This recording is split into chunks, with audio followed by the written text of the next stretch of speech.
பல நேரங்களில் சாப்பிட உணவு கூட இல்லாமல் பசியிலேயே படித்து தேர்வுகளை எழுதியிருப்பதாக அமைச்சர் அருண்ராஜ் உருக்கமாக தெரிவித்துள்ளார். சென்னை அண்ணா நகரில் உள்ள த இம்பாக்ட் IAS அகாடமியின் 20வது ஆண்டு நிறைவு விழாவில் அமைச்சர் அருண்ராஜ் கலந்து கொண்டார்.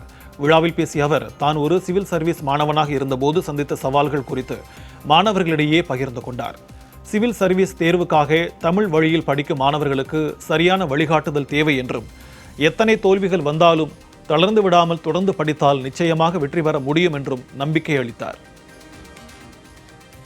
நான் அங்கே தங்கி படிக்கிறப்போ அந்த வில்லேஜில் எனக்கு நியூஸ் பேப்பர் பஸ்ஸில் தான் வரும். பஸ்ஸிலேருந்து நெருங்கினைக்கோட்டிலேருந்து 10 மணிக்கு தான் பஸ்ஸில் கொடுத்து அனுப்புவாங்க. அதே மாதிரி என்னோட நைட் டின்னரும் பக்கத்து அங்கே சின்ன கிராமத்தில் நைட் ஹோட்டலாக இருக்குது. 6 மணிக்கு இழுத்து மூடிடுவாங்க.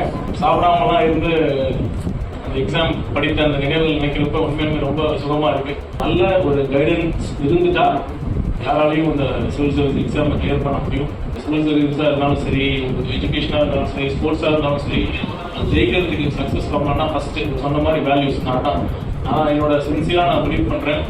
உங்கள் ஐடென்டிட்டியை எப்பயுமே நீங்கள் இழக்கக்கூடாது.